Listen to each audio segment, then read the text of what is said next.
कहानी में अब तक पृथ्वीराज धरती पर चलने वाले महानायकों में से एक हैं, जिन्होंने शिव जी की कठिन तपस्या और भक्ति से अलौकिक शक्तियां प्राप्त की। उनकी जनता, धर्म और न्याय के प्रति नियमित भक्ति ने उन्हें अमर बनाया। एक बार जब धर्म और लक्ष्मी में बहस हुई, तो पृथ्वीराज ने धर्म को लक्ष्मी से ऊपर रखा। इस बात से लक्ष्मी उन पे क्रोधित हो गई और उनका राज्य, धन और सम्मान छीन लिया। वह एक भिखारी बनकर देश देश में भटकने लगे। समाज और परिवार ने उन्हें त्याग दिया। एक पड़ोसी देश में उन पर चोरी का इल्जाम लग गया और उन्हें दंडित किया गया। उनके अंग काट दिए गए। उन्हें बीच बाजार लाचार हालत में फेंक दिया गया और उनकी वहां एक दयालु तेली से मुलाकात होती है।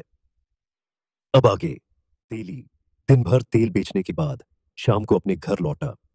आंगन में मिट्टी के दिए जल रहे थे और उसकी पत्नी रसोई में खाना बना रही थी।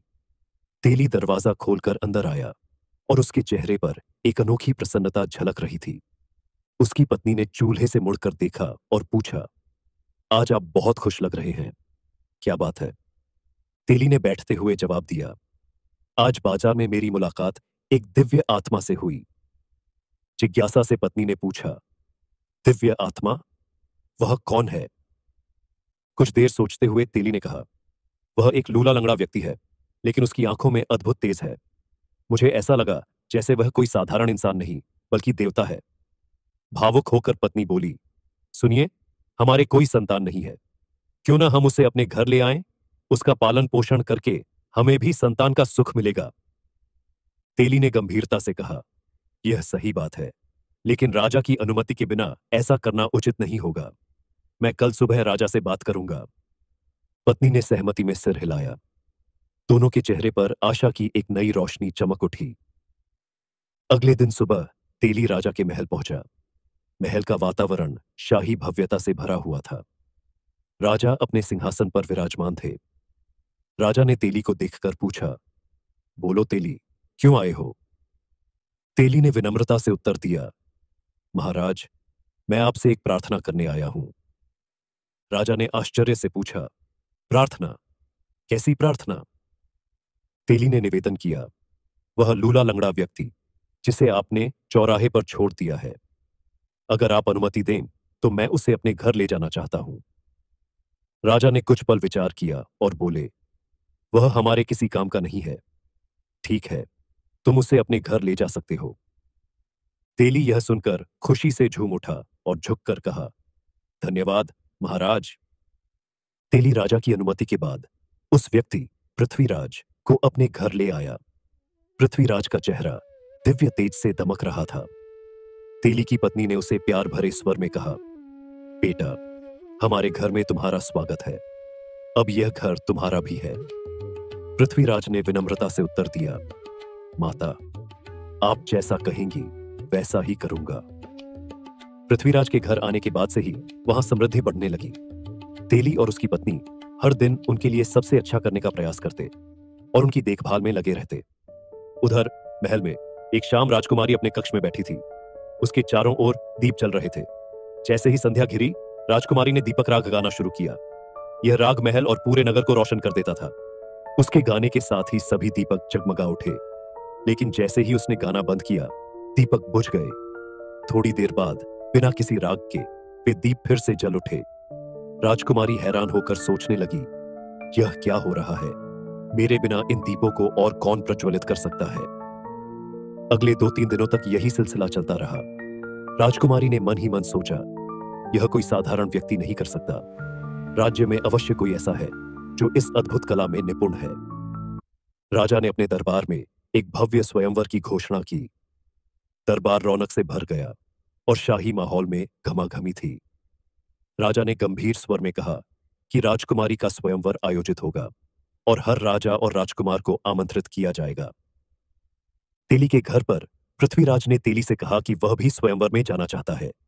तेली ने हिचकिचाते हुए उत्तर दिया कि उसकी स्थिति ऐसी नहीं है कि वह वहां जा सके, लेकिन पृथ्वीराज ने मुस्कुराते हुए कहा कि उसे चिंता करने की जरूरत नहीं है। इसी बीच राजा के महल से एक आदेश आया कि सुबह तक 100 घड़े तेल तैयार किए जाएं। यह आदेश सुनकर तेली के होश उड़ गए। तेली ने सैनिक से कहा, यह तो असंभव है। इतनी बड़ी मात्रा में तेल निकालना मेरे बस की बात नहीं। सैनिक ने कठोरता से जवाब दिया, यह राजा का आदेश है। अगर यह पूरा नहीं हुआ तो तुम्हें दंड भुगतना होगा। तेली का परिवार इस समस्या को लेकर चिंतित था। उनके घर पर संकट के बादल मंडरा रहे थे।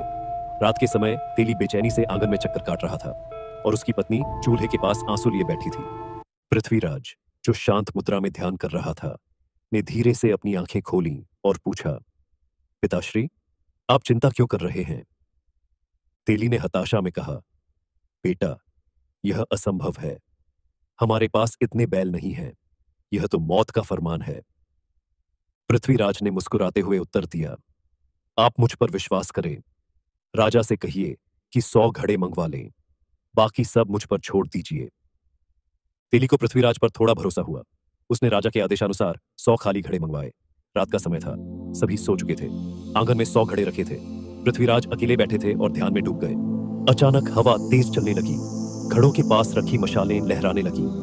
पृथ्वीराज ने मंत्रमुग्ध मुद्रा में कहा, ओ दिव्य शक्ति, मेरे शरीर को भले ही कष्ट हो, पर मेरा धर्म निभाना मेरा कर्तव्य है। पृथ्वीराज के शरीर से अद्भुत तेज निकला। उनकी अपंग काया में जैसे जीवन की लहर दौड़ गई। घड़े अपने आप घूमने लगे और उनमें तेल भरने लगा। सुबह के समय तेली और उसकी पत्नी आंगन में आए तो 100 घड़े तेल से भरे हुए देखकर उनकी आंखें आश्चर्य से फटी रह गईं। तेली की पत्नी पृथ्वीराज के चरणों में गिर गई और कहा, बेटा, तू तो देवता है। तेली की आंखों में आंसू थे। उसने कहा, तुमने हमारे जीवन की लाज रख ली। राजा के सेवक घड़े लेने आए और यह देखकर स्तब्ध रह गए। वे तुरंत महल में जाकर राजा को इसकी सूचना देने दौड़ पड़े। राजमहल में स्वयंवर का आयोजन हुआ। दरबार सोने चांदी से जड़े खंभों, मखमली कालीनों और झूमर की रोशनी से सजा हुआ था। पूरी सभा में राजकुमारी की ओर सबकी निगाहें थीं। दूर दूर से आए राजकुमार अपनी अपनी जगह पर बैठे थे। हर कोई अपने रूप और बल पर गर्व कर रहा था। पहला राजकुमार, बलशाली और सुंदर। उसकी काली घनी दाढ़ी, चौड़ी छाती और पैनी आंखें उसे एक योद्धा की तरह दिखा रही थी।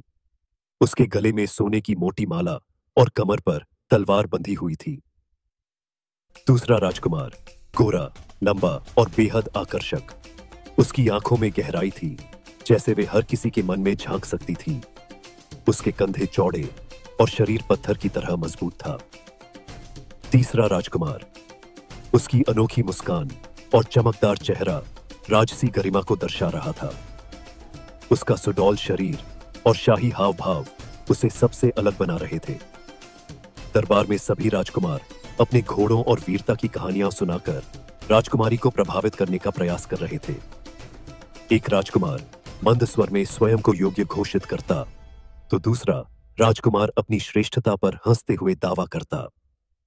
तीसरा राजकुमार आत्मविश्वास से कहता कि राजकुमारी के लिए उसे चुनना ही सौभाग्य की बात होगी। इस बीच तेली पृथ्वीराज को दरबार के पीछे ले आया और उन्हें सभा से दूर एक कोने में बैठा दिया। पृथ्वीराज का साधारण रूप और अपाहिज शरीर सबकी नजरों से छिपा हुआ था। वह शांत स्वर में अपने पिता को धन्यवाद दे रहे थे, जबकि तेली इस बात को लेकर घबराया हुआ था कि कहीं कोई उन्हें देख न ले। तभी राजकुमारी सभा में प्रवेश करती है।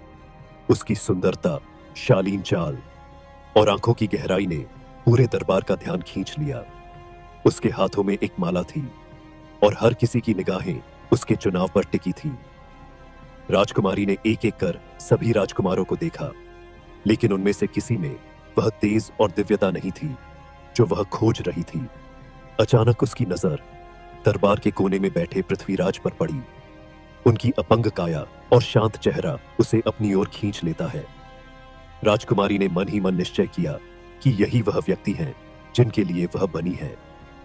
सभा में सन्नाटा छा गया जब वह माला लेकर पृथ्वीराज की ओर बढ़ी। पहले राजकुमार ने गुस्से में कहा, यह अपाहिज कौन है? दूसरा राजकुमार हैरानी से बोला, क्या यह मजाक है? लेकिन राजकुमारी ने बिना झिझक के माला पृथ्वीराज के गले में डाल दी। सभा में खलबली मच गई। राजा और राजकुमार नाराज हो गए, लेकिन सामाजिक रीति रिवाजों के कारण विवाह संपन्न हुआ। विवाह के बाद राजकुमारी को विदा कर दिया गया। हालांकि दरबार में मौजूद हर व्यक्ति के मन में यह सवाल था कि क्या राजकुमारी ने सही चुनाव किया है। विवाह के बाद राजकुमारी अब अपने पति पृथ्वीराज के साथ तेली के साधारण घर में रहने लगी। तेली और उसकी पत्नी इस बदलाव को लेकर चिंतित थे। तेली की पत्नी ने राजकुमारी से पूछा, बेटी, तू तो राजमहल की रानी थी, यहां कैसे रह पाएगी? राजकुमारी ने मुस्कुराते हुए उत्तर दिया, माता, मन का सुख ही असली सुख है। यह घर मेरे लिए महल जैसा है, क्योंकि यहां प्रेम है। राजकुमारी ने हर काम में तेली और उसकी पत्नी की मदद करना शुरू कर दिया, लेकिन भीतर ही भीतर वह अपने पति पृथ्वीराज की खोई हुई गरिमा को लेकर चिंतित रहने लगी। एक दिन शाम को पृथ्वीराज अपने स्थान पर शांत मुद्रा में बैठे थे। उन्होंने राजकुमारी को पास बुलाया और धीमे स्वर में कहा कि उन्हें हिरण का मांस खाने का मन हो रहा है। उन्होंने अनुरोध किया कि राजकुमारी महल जाकर अपने भाइयों से ताजा शिकार मांग ले। राजकुमारी संकोच में पड़ गई। उसने धीमे स्वर में कहा कि भाइयों से कुछ मांगना उसके लिए कठिन होगा। पृथ्वीराज ने नरम स्वर में उत्तर दिया कि वह उसे कष्ट नहीं देना चाहते, लेकिन यह उनका मन है। राजकुमारी उनकी बात को टाल नहीं पाई और मन मारकर महल की ओर चल पड़ी। महल में राजसी भव्यता फैली हुई थी। राजकुमारी के भाई और भाभियां सोने चांदी के गहनों से सजे हुए थे। जब राजकुमारी वहां पहुंची तो सभी हैरानी से उसे देखने लगे। भाभियों ने व्यंग्य करते हुए पूछा, अरे रानी साहिबा, हमारे साधारण महल में कैसे आना हुआ? राजकुमारी ने विनम्रता से कहा कि उनके पति को हिरण का मांस खाने का मन है। यह सुनकर भाभियां हंसने लगीं। एक भाभी ने व्यंग्य करते हुए कहा, पति को शिकार का इतना शौक था तो किसी योग्य आदमी को चुनती। दूसरी भाभी ने कटाक्ष किया, अपाहिज आदमी के साथ रहोगी तो यही होगा। राजकुमारी उनकी बातों को चुपचाप सुनती रही और लौट आई। घर पहुंचकर उसने सारी बातें पृथ्वीराज को बताईं। राजकुमारी को सांत्वना देते हुए पृथ्वीराज हल्के से मुस्कुराए और शांत स्वर में बोले, कोई बात नहीं, अब तुम उनसे मेरी तलवार और घोड़ा मांग लाओ। राजकुमारी हैरानी में पड़ गई। उसने पूछा, तलवार और घोड़ा? पृथ्वीराज ने मुस्कुराते हुए कहा, हां, लेकिन ध्यान रहे, उन्हें मेरी दी हुई रुमाल दिखा देना, वह तुम्हारे लिए शांत हो जाएंगे। पृथ्वीराज ने अपनी पुरानी रुमाल राजकुमारी को दी। राजकुमारी इसे लेकर महल की ओर चल पड़ी। महल में राजकुमारी के लौटने पर भाभियां फिर से उसका मजाक उड़ाने लगीं। उन्होंने व्यंग्य करते हुए पूछा, अब क्या मांगने आई हो? राजकुमारी ने दृढ़ता से उत्तर दिया कि इस बार वह अपने पति की तलवार और घोड़ा लेने आई है। भाभियों ने राजकुमारी का एक बार फिर उपहास उड़ाया। एक भाभी ने व्यंग्य करते हुए कहा, तलवार और घोड़ा तुम्हारे जैसे लोगों को नष्ट कर देंगे। भाइयों और भाभियों ने आपसी सहमति से तलवार और घोड़ा देने की योजना बनाई, लेकिन वे जानते थे कि तलवार में दैवीय शक्ति है और घोड़ा अत्यंत बलशाली है। जब राजकुमारी तलवार लेने गई तो वह अचानक सांप बन गई। यह देखकर वह डर गई, लेकिन तभी उसे पृथ्वीराज की दी गई रुमाल की बात याद आई। उसने रुमाल निकाला और सांप को दिखाया। सांप शांत होकर फिर से तलवार बन गया। इसके बाद वह घोड़े की ओर गई। घोड़ा उग्र होकर दुलत्तियां मारने लगा, जिससे वह भयभीत हो गई, लेकिन उसने फिर से रुमाल निकाला। घोड़ा शांत हो गया और उसने अपनी लगाम राजकुमारी को थमा दी। राजकुमारी ने राहत की सांस ली और तलवार व घोड़े को लेकर घर लौट आई। शाम का समय था। आंगन में हल्की चांदनी फैली हुई थी। पृथ्वीराज ने राजकुमारी से कहा कि अब वह घोड़े की पीठ पर बैठना चाहते हैं और शिकार के लिए जाना चाहते हैं। राजकुमारी ने चिंतित होकर पूछा, आप कैसे घोड़े की सवारी करेंगे? लेकिन पृथ्वीराज मुस्कुराए और कहा, तुम बस मुझे बैठा दो। तेली और राजकुमारी की मदद से पृथ्वीराज घोड़े पर चढ़े, लेकिन उनका संतुलन बिगड़ने लगा। यह देखकर राजकुमारी घबरा गई और उनकी गिरने की संभावना से परेशान हो गई। तभी चमत्कार हुआ। घोड़े की लगाम खुद खींची जाने लगी। जब राजकुमारी ने मुड़कर देखा तो वह हैरान रह गई। पृथ्वीराज अब अपने पूर्ण रूप में थे। उनकी काया में कोई कमी नहीं थी। वह घोड़े पर सवार होकर एक सच्चे राजा की तरह दिखाई दे रहे थे। राजकुमारी की आंखों में खुशी के आंसू आ गए। उन्होंने आश्चर्य से पूछा, आप, यह सब क्या है? पृथ्वीराज ने शांत स्वर में उत्तर दिया, शिकार से लौटने के बाद सब बता दूंगा। और वह जंगल की ओर रवाना हो गए। जंगल गहराई में था। चांदनी की हल्की रोशनी पेड़ों के बीच से छनकर आ रही थी। पृथ्वीराज, जो अब अपने पुराने स्वरूप में लौट चुके थे, आत्मविश्वास और गरिमा से भरे हुए तलवार और घोड़े के साथ जंगल में आगे बढ़े। उनका चेहरा तेज से दमक रहा था। जंगल में उन्होंने कई जानवरों का शिकार किया। हर बार वह शिकार के कान और पूंछ काटकर अपने थैले में डालते और शिकार को वहीं छोड़ देते। दूसरी ओर राजकुमारी के भाई भी शिकार के लिए निकले हुए थे। उनके चेहरों पर गर्व और अहंकार झलक रहा था। वे जंगल में घूमते हुए बिना कान और पूंछ के ताजे शिकार पाकर हैरान हो गए। भाई एक ने कहा, यह तो अद्भुत है, इतना बढ़िया शिकार और इसे यहां छोड़ दिया गया। दूसरे भाई ने लालच भरे स्वर में कहा, इसे अपना मान लो, कौन देख रहा है। दोनों भाइयों ने शिकार को अपने घोड़ों पर लादा और महल की ओर लौट चले। रास्ते में प्यास लगने पर भाइयों ने पास के जलाशय का रुख किया। जैसे ही उन्होंने जल पीने की कोशिश की, एक गंभीर आवाज ने उन्हें रोक दिया। आवाज आई, ठहरो, इस जल को छूने का अधिकार तुम्हें नहीं है। वे मुड़े और देखा कि सामने एक योगी खड़ा था। उसकी लंबी जटाएं, हाथ में डंडा और तेजस्वी चेहरा था। भाई एक ने डरते हुए पूछा, महाराज, यह जल तो सार्वजनिक है, हमें पीने से क्यों रोक रहे हैं। योगी ने गंभीर स्वर में कहा, यह जल मेरा तपोबल है, बिना मेरी अनुमति कोई इसे पी नहीं सकता। भाइयों ने गिड़गिड़ाते हुए जल पीने की अनुमति मांगी। योगी ने कहा, अगर जल पीना चाहते हो तो इसकी कीमत चुकानी होगी। प्यास से मजबूर होकर भाइयों ने कीमत पूछी। योगी ने कहा, तुम्हें अपने कुल्हों पर गर्म सिक्कों से दाग लगवाना होगा। प्यास की तीव्रता से मजबूर होकर उन्होंने यह शर्त स्वीकार कर ली। योगी ने गर्म सिक्के निकाले और उनके कुल्हों पर दाग लगा दिए। दर्द के बावजूद भाइयों ने जल पिया और फिर महल लौट गए। रात का समय था। तेली, उसकी पत्नी और राजकुमारी सभी बैठकर पृथ्वीराज का इंतजार कर रहे थे। दरवाजा खुला और पृथ्वीराज अपने घोड़े के साथ अंदर आए। उनका चेहरा गर्व और संतोष से दमक रहा था। तेली ने प्रसन्न होकर कहा, बेटे, तुम सही सलामत लौट आए। राजकुमारी ने आश्चर्य से कहा, आपने जो किया वह कोई साधारण व्यक्ति नहीं कर सकता। कृपया हमें बताइए कि आप कौन हैं। पृथ्वीराज ने एक हल्की मुस्कान के साथ अपना चेहरा गंभीरता और कोमलता से भर लिया।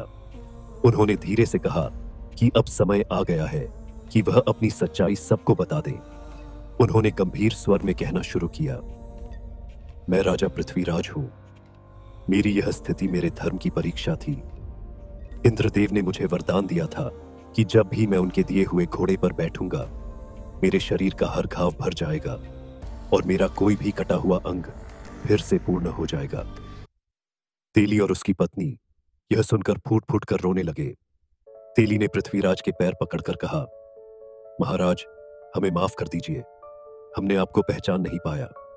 पृथ्वीराज ने सौम्य स्वर में उत्तर दिया, पिता, तुमने मुझसे जो व्यवहार किया है वह एक पुत्र के साथ किए गए स्नेह से कम नहीं।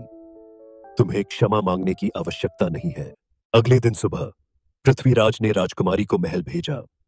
उन्होंने उसे एक थैला दिया जिसमें शिकार के कान और पूंछ रखे हुए थे। उन्होंने शांत स्वर में कहा, जब तुम्हारे भाई अपनी वीरता की डींगे मारे तो यह थैला उनके सामने पलट देना। राजकुमारी महल पहुंची। उसके भाई और भाभियां उसे देखकर व्यंग्य करने लगे। भाभियों में से एक ने हंसते हुए कहा, देखो, रानी साहिबा वापस आई हैं, अब क्या मांगने आई हो। राजकुमारी ने दृढ़ता से उत्तर दिया, मैं तुमसे कुछ मांगने नहीं आई, बस तुम्हारे शिकार देखना चाहती हूं। भाई उसे अपने शिकार दिखाने लगे और गर्व से अपनी वीरता की कहानियां सुनाने लगे। एक भाई ने हंसते हुए कहा, जंगल में हमें कोई टक्कर नहीं दे सकता। राजकुमारी ने चुपचाप थैला पलट दिया। शिकार के कान और पूंछ फर्श पर बिखर गए। यह देखकर भाई हैरान रह गए। एक ने पूछा, यह क्या है। राजकुमारी ने तीव्र स्वर में कहा, यह पूछो कि तुम्हारे शिकार के कान और पूंछ कहां गए और कल रात पोखर के पानी के लिए तुम्हें क्या कीमत चुकानी पड़ी। भाई शर्मिंदा हो गए और पूरी घटना बता दी। भाभियां यह सुनकर आश्चर्यचकित होकर राजकुमारी की ओर देखने लगीं। एक भाभी ने हैरानी से पूछा, तुम्हारे पास ये कान और पूंछ कैसे आए। राजकुमारी ने गंभीर स्वर में उत्तर दिया, वह योगी और कोई नहीं, मेरे पति थे। यह सुनकर सभा में सन्नाटा छा गया। एक भाभी ने अविश्वास से पूछा, तुम्हारा पति? वह अपाहिज यह सब कैसे कर सकता है? राजकुमारी ने गर्व से कहा, जिसे तुम अपाहिज समझते हो वह राजा पृथ्वीराज हैं। महल में यह खबर आग की तरह फैल गई। राजा और मंत्री तुरंत तेली के घर दौड़े। वहां पहुंचकर उन्होंने पृथ्वीराज के पैरों में गिरकर क्षमा मांगी। राजा ने आंसू भरी आंखों से कहा, महाराज, हमें क्षमा करें, हमने आपको पहचान नहीं पाया। पृथ्वीराज ने सौम्य स्वर में उत्तर दिया, यह मेरी धर्म परीक्षा थी, मैं आपसे नाराज नहीं हूं। इसके बाद महल में पृथ्वीराज का भव्य स्वागत किया गया। कुछ दिनों तक रुकने के बाद उन्हें और राजकुमारी को पूरे सम्मान और साजो सामान के साथ विदा किया गया। आगे की कहानी जानने के लिए सब्सक्राइब करें और कमेंट्स में लिखें, हर हर महादेव।